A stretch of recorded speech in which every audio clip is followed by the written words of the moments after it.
इसलिए जैसा एक मनुष्य के द्वारा पाप जगत में आया और पाप के द्वारा मृत्यु आई क्या आई? मृत्यु आई। तो पाप कैसे आया? मनुष्य के द्वारा अनाज्ञाकारिता के द्वारा, परमेश्वर के आदेशों का पालन न करने के द्वारा, परमेश्वर की बात न मानने के द्वारा, और इसी एक मनुष्य के द्वारा सारे मनुष्य जाति क्या हो गए? पापी हो गए। बस। और रोमी 3:23 हम सबने पाप किया है और परमेश्वर की महिमा से रहित है। परमेश्वर की महिमा से रहित है। और इस पाप की जो सजा है वो रोमी 6:23 क्या कहता है? मृत्यु है। इस पाप की सजा क्या है? मृत्यु है। लेकिन परमेश्वर हम सबसे प्यार करता है, इसलिए वो हमें दंड देना नहीं चाहता, वो हमें अवसर देना चाहता है, वो हमें मौका देना चाहता है, वो हमें सुधारने का एक मौका देता है कि हम सुधार जाए। आमीन। यीशु मसीह की जय। और यही यहाँ से ईश्वर के प्रेम की शुरुआत होती है मानव जाति के लिए। और इसीलिए जैसे एक मनुष्य के द्वारा पाप आया और पाप ने क्या लेके आया? मृत्यु लेके, और सब मनुष्य में फैल गई। और आदम में हम सब पापी है और इस पाप की सजा मृत्यु है। लेकिन परमेश्वर हमसे प्यार करता है, इसलिए वो हमें दंड देना नहीं चाहता। वो न्यायी है, इसलिए वो नहीं चाहता कि हम जो है उसके न्याय के भागी बने। इसीलिए परमेश्वर ने एक योजना बनाई, और वो योजना ये थी कि मैं उचित समय पर मानव जाति के लिए इस संसार में आऊंगा, इस संसार में आऊंगा और एक कुंवारी गर्भवती होगी और एक बच्चे को जन्म देगी और उसका नाम यीशु रखा जाएगा, जिसका अर्थ है परमेश्वर तुम्हारे साथ। जोरदार ताली बजाइए।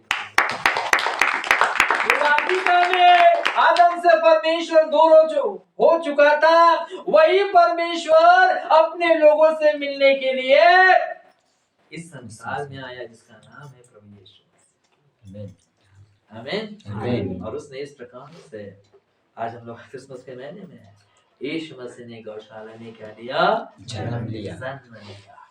वो परमेश्वर जो था, जो है, जो आने वाला है। आमीन। वो सृष्टिकर्ता प्रभु, उसने मनुष्य के गुनाहों के लिए, अपराधों के लिए इस संसार में जन्म लिया, और वो इस संसार में आया, और वही वचन जो देहधारी हुआ और हमारे बीच में ठहरा गया, और माता मरियम के द्वारा इस संसार में आया। आमीन। उसकी मां कुंवारी थी।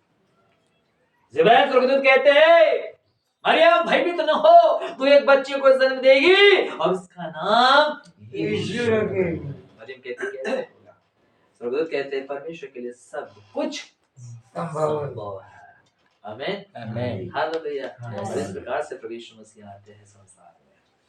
और रोमियो की किताब उसका 5वां अध्याय वचन 8 पढ़ी। फिर हम इधर क्यों आए? परंतु परमेश्वर हम पर अपने प्रेम की भलाई इस रीति से प्रकट करता है कि जब हम पापी थे तभी मसीह हमारे लिए मरा। तभी मसीह हमारे लिए मरा। कब मरा? जब हम पापी थे। यीशु मसीह आए, इस संसार में जन्म लिया। उन्होंने 3 प्रकार से अपनी सेवकाई की। जो लोग शारीरिक दुर्बलता में थे, यीशु ने उन्हें छुटकारा दिया। जो लोग मानसिकता के दुर्बलता में थे, यीशु ने उनको छुड़ाया। और जो लोग आध्यात्मिक रूप से गुलामी में थे, प्रभु यीशु ने उनको छुड़ाया। आमीन। और परमेश्वर की उपदेश दिया, परमेश्वर की शिक्षाएं दी, मानवता के लिए परमेश्वर ने कार्य किया। जो अछूत थे, जो समाज से बहिष्कृत थे, उनको प्रभु यीशु मसीह ने अपने गले लगाया। आमीन। और इतना ही नहीं, उसने परमेश्वर का रास्ता बताया कि तुम्हें कैसा जीवन जीना चाहिए, और क्रूस पर जाकर मानव जाति के लिए अपनी जान दे दी और कहा, हे पिता इन्हें क्या कर दो, क्षमा कर। क्षमा कर। और ये रोल उस परमेश्वर ने अदा किया। आज यीशु मसीह कहता है वचन उसका रोमी उसका 5वें अध्याय वचन 19 पढ़िए फटाफट। हाँ, रोमी 5:19। हाँ, रोमी की किताब उसका 5वें अध्याय वचन 19। हाँ, मनुष्य के जैसा एक मनुष्य के द्वारा न मानने से आज्ञा न मानने से बहुत लोग पापी ठहरे, हम आदम में हम सब पापी ठहराए गए, क्योंकि आदम की आज्ञा न मानने की वजह से हम सब पापी ठहराए गए। वैसे ही एक मनुष्य के आज्ञा मानने से, वैसे ही एक मनुष्य की आज्ञा मानने से बहुत लोग धर्मी ठहरेंगे। Praise the Lord. सभी लोग क्या ठहरेंगे, धर्मी ठहरेंगे। और एक मनुष्य है स्वयं परमेश्वर जो संसार में है और समस्त मानव जाति के लिए अपनी जान दे दी। चाहे कोई भी समाज का हो, कोई भी गोत्र का हो, कोई भी भाषा का हो, इससे परमेश्वर को फर्क नहीं गिरता। परमेश्वर के नजर में सभी जाति, सभी मनुष्य एक है, क्योंकि आदम की हम सब संतान है।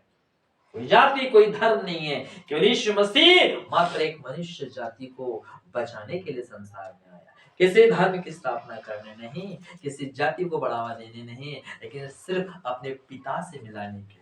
आमीन। हमारे गुनाहों को क्षमा करने के लिए। लेकिन आज लोग गलत तरीके से सोच रहे हैं। लेकिन यीशु मसीह हमें मुक्ति का मार्ग समझाएंगे। आमीन। यीशु मसीह हमें मुक्ति देने आया, यीशु मसीह हमें परमेश्वर से मिलाने के लिए आया, और यीशु मसीह स्वयं हमारे पापों का भुगतान करने के लिए आया। हालेलुया। अब ये चीजें सिर्फ हमें उद्धार मिलता है मात्र यीशु मसीह के पर विश्वास करने से। और इसलिए पवित्र शास्त्र कहता है अब हम कर्मों के द्वारा नहीं, लेकिन उसके ऊपर विश्वास करने के द्वारा धर्मी ठहराए। अब हमें कई यज्ञ करने की जरूरत नहीं है, कई यज्ञ करने की जरूरत नहीं है, हमें कई तीर्थ करने की जरूरत नहीं है। हमें सिर्फ और सिर्फ अपने गुनाहों को मानकर यीशु को अपना प्रभु मानने की जरूरत है कि प्रभु मेरे पापों के लिए तूने क्रूस पर जान दी। बस इतनी चीजें मानकर मुझे यीशु मसीह क्षमा करते हैं, मुझे मोक्ष देते हैं, मुझे उद्धार देते हैं। Hallelujah, hallelujah. इतनी सी चीज। इसलिए रोमी की किताब उसका 10वां अध्याय वचन 13 पढ़ी। क्या लिखा है रोमियो 10:13? हाँ हाँ, कोई प्रभु का नाम, जो कोई प्रभु का नाम लेगा उद्धार पाएगा। बस वो क्या पाएगा, उद्धार पाएगा। आकाश के नीचे पृथ्वी के ऊपर और कोई दूसरा नाम नहीं, केवल यीशु मसीह। Hallelujah, hallelujah. तो इस तरीके से हम उद्धार को प्राप्त करते हैं। आमीन। हम परमेश्वर के प्रेम को प्राप्त करते हैं। अब यहाँ से हमारी एक नई कहानी शुरुआत होती है। पहले हम आदम में सब मर गए, लेकिन यीशु मसीह में हम सब जीवित हैं, जीवित किए गए। तो ये हमारी है दूसरी सृष्टि। जोरदार ताली बजाइए। पहली सृष्टि आदम में, दूसरी सृष्टि यीशु मसीह में, यीशु मसीह के लहू के द्वारा, यीशु मसीह के लहू के द्वारा। फिर आखिरी हम इसमें आएंगे इफिसियों की किताब व्यवस्था, जिसकी आज्ञा और विधियों की रीति पर थी, हाँ, मिटा दी कि दोनों में अपने में एक नया मनुष्य उत्पन्न करके फिर सच मनुष्य उत्पन्न करके मेल कर देता है, मेल करा दे। आमीन। बोलो यीशु मसीह की अभी तक नहीं मिला गया। इफिसियों की किताब उसका 2 करेगा वो मरेगा, पाप करेगा पाप की सजा मृत्यु। इस आज्ञा को परमेश्वर ने इस व्यवस्था को कैसे पूरा किया? क्रूस पर अपने स्वयं को बेटे को देकर के परमेश्वर ने इस आज्ञा, इस विधियों को क्या किया? पूरा किया। जो दंड हमें मिलने वाला, बैर को उसने अपने ऊपर ले लिया। और पवित्र शास्त्र कहता है, और उसने जो क्या किया, और बैर को अर्थात वह व्यवस्था जिसकी आज्ञा विधियों की रीति पर थी, मिटा दिया कि दोनों से अपने में एक नया मनुष्य उत्पन्न करे। अपने में क्या करे?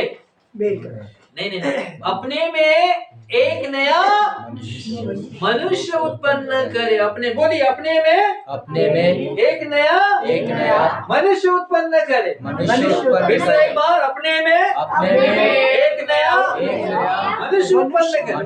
फिर से एक बार, अपने में एक नया मनुष्य। तो कौन सा वो मनुष्य है आपके अंदर में, एक नया मनुष्य?